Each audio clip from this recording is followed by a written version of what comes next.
Assalamualaikum warahmatullahi wabarakatuh. Terima kasih yang sudah membuka video pembelajaran hari ini.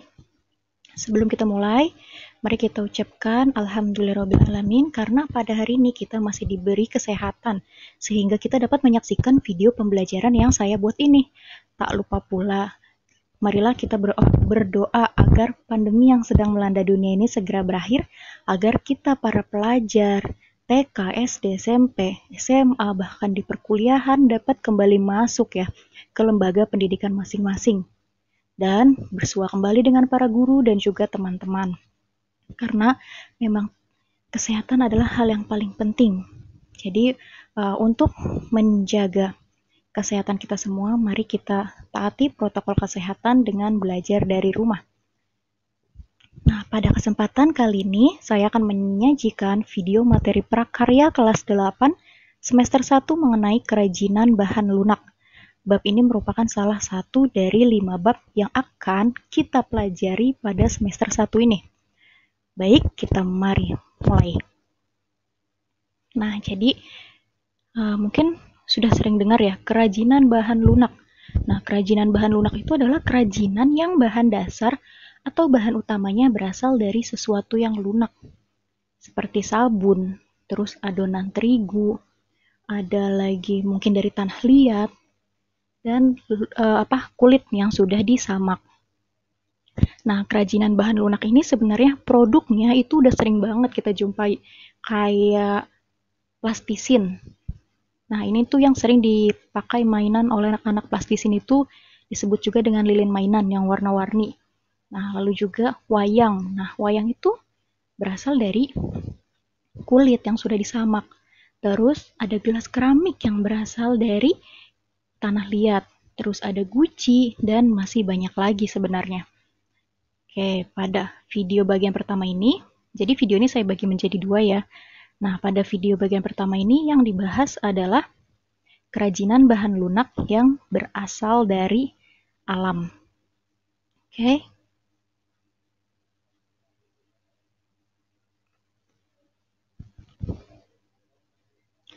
Jenis dan karakteristik bahan lunak. Nah, jadi jenis-jenisnya itu ada 2.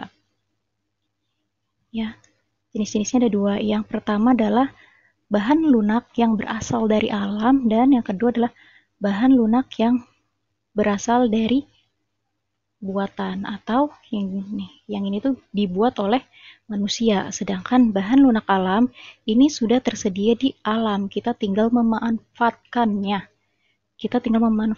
Dengan semaksimal mungkin sesuai dengan kemampuan kita. Nah, pada kali ini pembelajaran di video ini yang akan kita bahas adalah bahan lunak alam.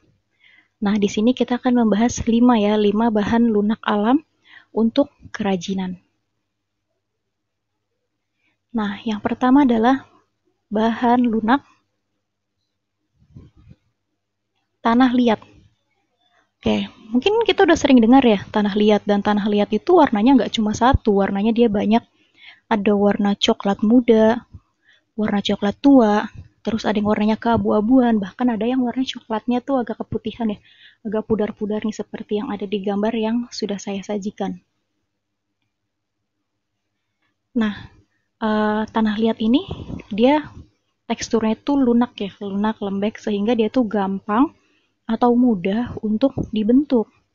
Seperti itu. Namun saat dia sudah dibakar, dikeringkan, dia akan menjadi teksturnya itu bukan lembek lagi, tapi keras. Bahkan saat terjatuh, kemungkinan dia bisa pecah. Seperti itu. Nah, selanjutnya ini adalah produk-produk dari tanah liat. Ya, jadi di sini produk-produknya itu bisa dilihat di gambarnya. Yang pertama itu ada vas bunga ya. Oke, ini ada vas bunga. Sebentar. Nah, yang ini ada vas bunga ya, sebelah sini. Terus ada apa lagi? Di sini tuh ada botol. Botol keramik ya, karena dari tanah liat. Terus yang di sebelah sini ada guci. Nah, sering kita lihat ya, kalau untuk gelas nih, yang sebelah sini untuk gelas, mungkin kita sering lihat, sering kita gunakan juga. Lalu botol. Nah, untuk botol ini, ya mungkin untuk botol ini agak sulit ditemukan ya, karena sekarang kita menggunakan botol-botol kaca. Namun sebenarnya ada juga botol yang berasal dari tanah liat. Terus yang ketiga adalah nih yang C. Yang C ini adalah vas bunga atau guci ya. Guci ini biasanya juga di atasnya tuh dikasih bunga-bunga atau nggak dikasih bunga pun dia sudah bagus. Nah, lanjut ke selanjutnya.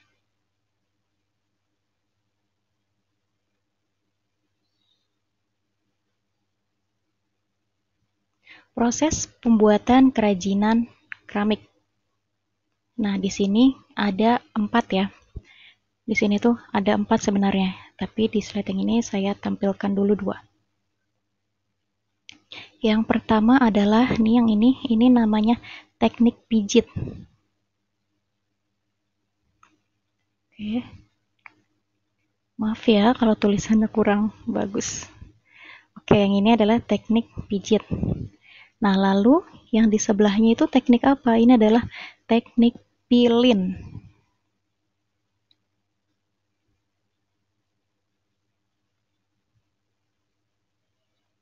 Teknik pilin. Yang ini ya, saya kasih tanda. Mana ya, dia nggak keluar. Nah, ini ya, ini nih yang ini.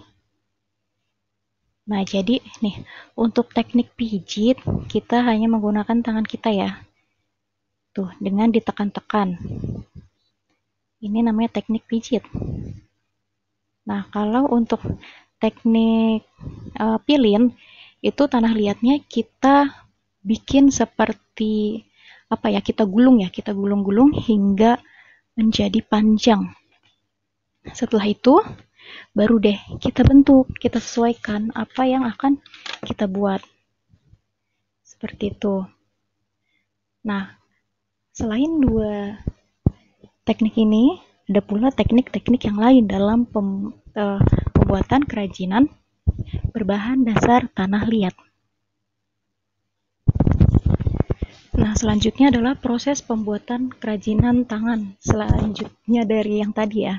Tadi kan udah ada 2, teknik pijit sama teknik pilin. Kedua-duanya menggunakan keterampilan tangan. Dimana yang pijit itu dengan menekan-nekan, membentuk kerajinannya dengan cara ditekan, dan teknik pilin itu digulung tanah liatnya. Oke, nah selanjutnya coba kita lihat.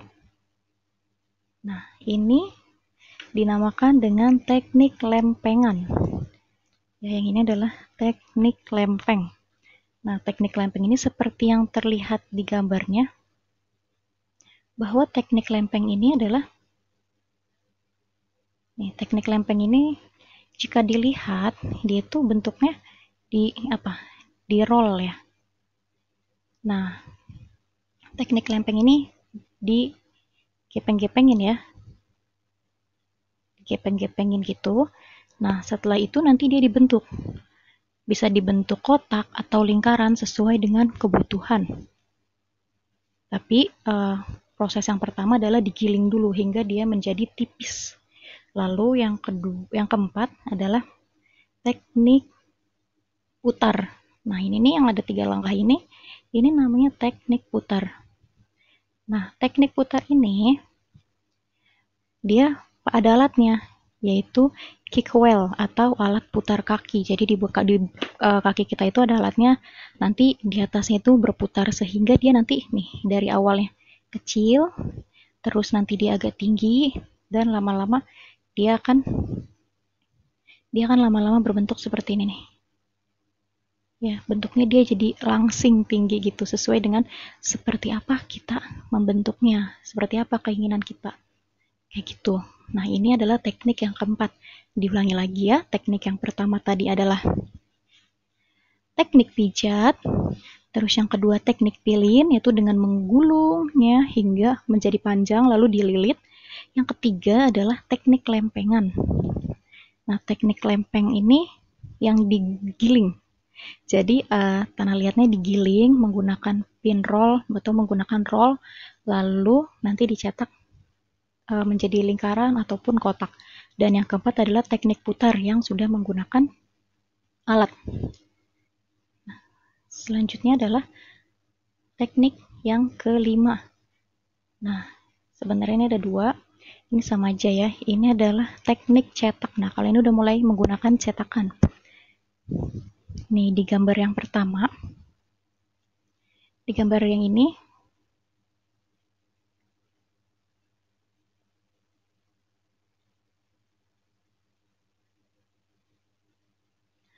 ya, di gambar yang ini tuh namanya teknik cor.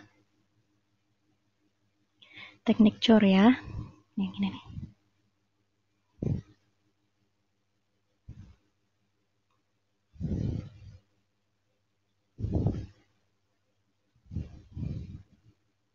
Sebentar. Nah, ini namanya teknik cor.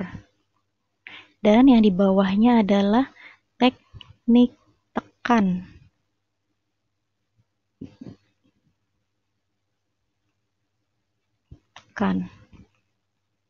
Nah, bedanya apa nih teknik cor dengan teknik tekan? Kalau teknik cor, bisa kita lihat di gambarnya, teknik cor itu bahannya itu sangat cair, sehingga tinggal kita masukkan ke dalam cetakan. Lalu ketika sudah kering, cetakannya bisa dibuka. Sedangkan teknik tekan, ini bahan itu tidak cair, tapi padat. Ya, setengah padat bahan itu, jadi dia mudah ditekan-tekan. Tapi kembali lagi, beda ya yang teknik tekan cor ini dengan teknik tekan yang pertama, pijit tekan yang pertama. Jadi kalau teknik pijit tekan yang pertama itu dia full menggunakan tangan, sedangkan untuk teknik tekan cetak ini dia menggunakan cetakan, ada cetakannya. Seperti itu. Baik, kita lanjut ya ke selanjutnya. Floor clay. Nah, floor clay. Nah, apa sih floor clay dan apa aja produknya? Nah, produknya seperti ini ya, bisa dilihat. Nah, floor clay ini merupakan kerajinan berbahan lunak yang dia itu mengandalkan tepung. Jadi tepung apa aja bisa digunain, seperti tepung terigu, tepung sagu, maizena, ataupun tepung-tepung lainnya. Nah, bahan dasarnya selain tepung juga adalah air, karena kalau hanya tepung aja dia nggak bisa berbentuk, tapi dia harus didukung oleh air. Nah, biasanya produknya ini berupa gantung-gantungan kunci, ataupun seperti yang bisa dilihat di gambar di depan. Nah, apa aja sih alat untuk membuat kerajinan floor clay? Yang pertama tentunya adalah tepung, ya. Alat dan bahannya yang pertama adalah tepung. Seperti yang tadi saya katakan, kalau bahan utamanya adalah tepung dan air. Terus yang ketiga adalah cat semprot atau kita gunakan pilox ya, itu juga bisa digunakan. Terus lem putih. Dan yang terakhir adalah cat akrilik. Nah, untuk lem putih ini sebenarnya tidak begitu apa ya? Tidak begitu utama karena udah ada air sehingga tepungnya nanti akan melekat. Nah, lalu setelah itu apa lagi? Baik, setelah itu adalah bahan untuk membuat kerajinan floor clay. Coba kita lihat. Oh, terbalik ya dengan yang tadi. Kalau tadi itu adalah alat untuk membuat kerajinan floor clay, yang ini harusnya adalah ya yang tadi itu bahannya dan yang ini adalah alatnya. Jadi alat yang pertama adalah, maaf saya salah membuat slide-nya. Yang tadi itu harusnya adalah bahan dan yang ini adalah alatnya. Nah, yang pertama adalah baskom. Baskom ini untuk tempat terigu maupun tempat airnya. Terus yang kedua adalah mangkuk. Mangkuk ini digunakan untuk sebagai wadah mencampurkan terigu dengan air. Yang ketiga adalah plastik. Nah, plastik ini digunakan untuk melapisi ketika sudah jadi nanti. Terus ada spatula. Spatula ini berfungsi untuk mengaduk terigu dengan air. Yang kelima adalah papan. Papan ini bisa digunakan sebagai alas untuk membentuk. Dan yang terakhir adalah sendok sebagai alat takar. Selanjutnya, proses pembuatan kerajinan floor clay. Gimana sih prosesnya? Kalau membuat floor clay itu, yang pertama tentunya yang tadi aku bilang bahwa tepung sama airnya itu harus disatukan. Setelah itu kita aduk nih. Tapi nggak boleh ya, kita tuh nggak boleh naruh airnya tuh terlalu banyak. Jadi sambil dimasukkan air ke dalam tepung itu sambil kita aduk-aduk. Nah, kenapa gitu? Biar adonannya tidak terlalu cair dan tidak terlalu padat. Lalu diaduk-aduk terus hingga menjadi kalis. Nih, seperti gambar yang ketiga, adonan yang sudah jadi. Oke, jadi maksud dari kalis itu adalah adonan itu semuanya sudah menyatu dan dia itu tidak mudah, tidak buyar. Tidak buyar ya, jadi dia tuh padat gitu dan mudah dibentuk. Dan juga nggak lengket, jadi kalau adonannya lengket itu berarti kebanyakan air. Seperti itu. Jadi nih nanti adonannya menjadi kalis. Kalis itu kalau adonannya sudah mengkilat dan sudah menyatu semua antara air dengan tepungnya. Lalu yang keempat adalah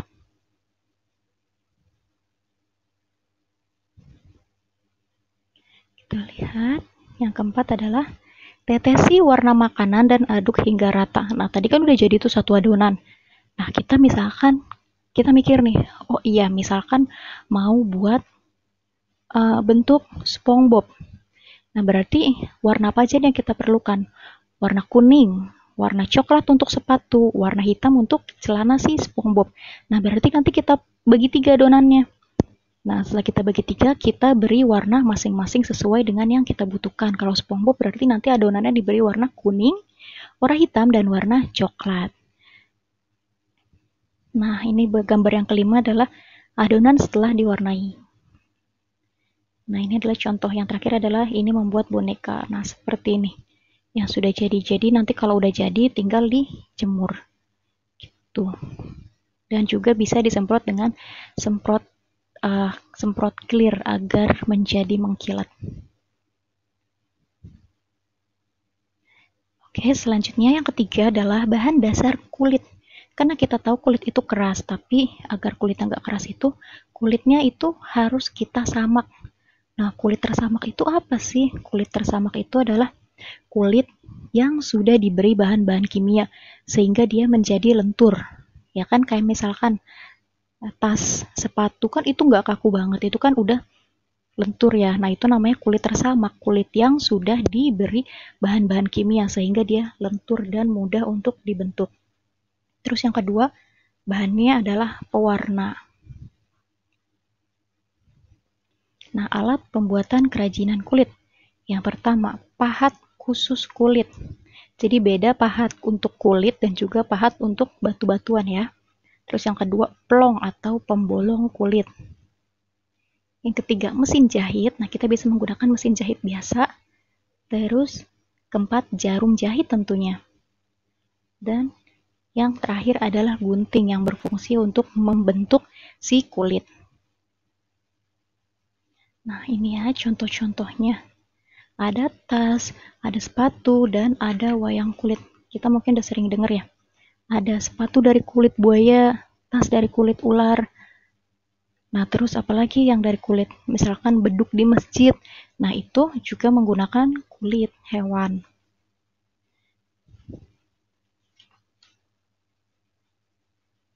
Nah, selanjutnya adalah proses pembuatannya. Nih, jadi setelah kita menguliti kulit hewan dari hewannya, dari daging hewannya, langkah yang pertama adalah kulitnya tuh dikerok, bulunya ya, hingga bulunya itu benar-benar bersih. Terus kita kerok, kita cuci, dan kita jemur. Nah, seperti nomor 2 ini nanti kondisinya. Jadi dia sudah bebas dari bulu. Terus dari bulu, dari rambut ya. Terus yang ketiga, kulit diberi warna dasar. Nah, jadi yang nomor 3 ini kita beri warna. Warna dasarnya itu apa? Terus juga kita kita beri pola. Misalkan kita ingin bikin wayang, maka kita pola menjadi wayang. Terus yang keempat adalah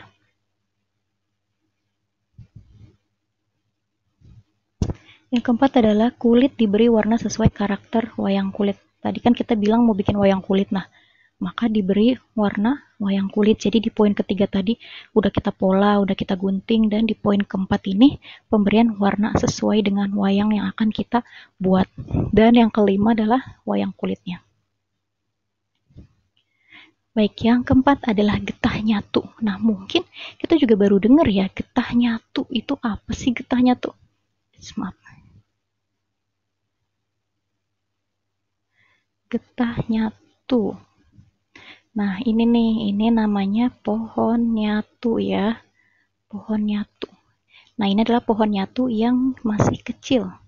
Nah, jadi pohon nyatu ini hanya ada di Kalimantan. Dia tuh hanya ada di Kalimantan. Aduh, kenapa jalan lagi?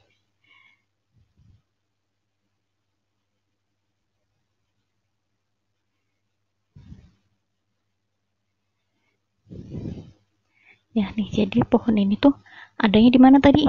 Di Kalimantan. Nah, dia adanya di Kalimantan. Ya, dia tuh hanya ada di Kalimantan. Makanya produk-produk kerajinan dari getah nyatu ini kebanyakan dibuat oleh masyarakat Kalimantan. Kayak gitu. Dan yang diambil adalah getahnya. Jadi nanti getahnya diolah dan menjadi kerajinan. Seperti itu. Oke, kita lanjut nih. Ini bisa dilihat ya produk-produk getah nyatu. Jadi nanti dikasih diproses dan dibentuk. Nah, bahannya apa aja sih? Nah, bahannya itu ada getah nyatu, ada air rebus, dan pewarna alam. Selanjutnya alatnya itu sama ya, alatnya dengan yang lain.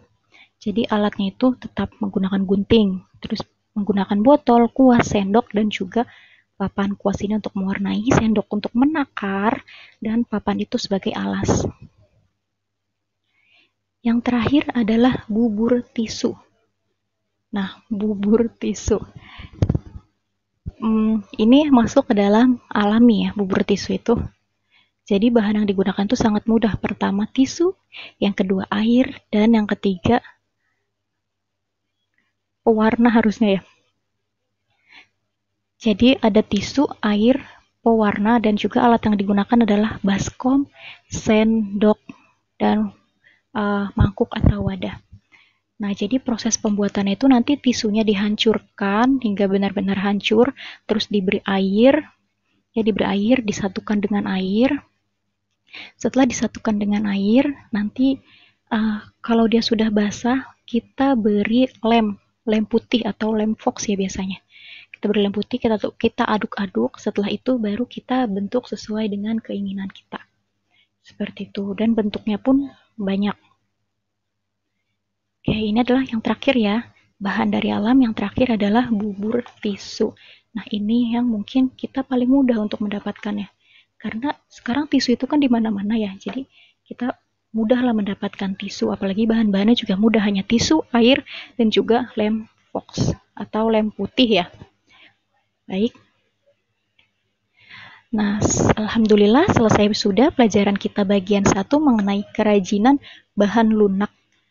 Kerajinan bahan lunak yang berasal dari alam. Sekali lagi saya katakan bahwa yang berasal dari alam ini, kerajinan berbahan alam ini asalnya dari alam. Seperti tadi tanah liat, terus floor clay, ya terigu itu kan dari alam juga. Terus kulit, getahnya tuh dari pohon nyatu yang adanya di Kalimantan, dan juga dari tisu. Seperti itu. Nah, alhamdulillah, mungkin bila ada pertanyaan nanti bisa langsung beri komentar di bawah. Ya, beri komentar ataupun kita bisa discuss bareng mengenai kerajinan bahan lunak apa sih yang bisa kita gunakan dan produk-produk apa aja yang akan dihasilkan. Nah, semoga video pembelajaran ini bermanfaat. Video ini saya ambil sumbernya dari BSE, dari BSE edisi revisi 2017, karena untuk mencari buku-buku yang lain itu cukup sulit. Saya udah cari cari ke Gramedia, tapi agak sulit gitu mencari buku referensi prakarya. Nah, sampai bertemu di bagian kedua. Nanti di bagian kedua kita akan membahas bahan lunak buatan. Ya, yang tentunya ini bukan berasal dari alam, tapi diciptakan oleh manusia. Sekian dari saya. Wassalamualaikum warahmatullahi wabarakatuh. See you next time.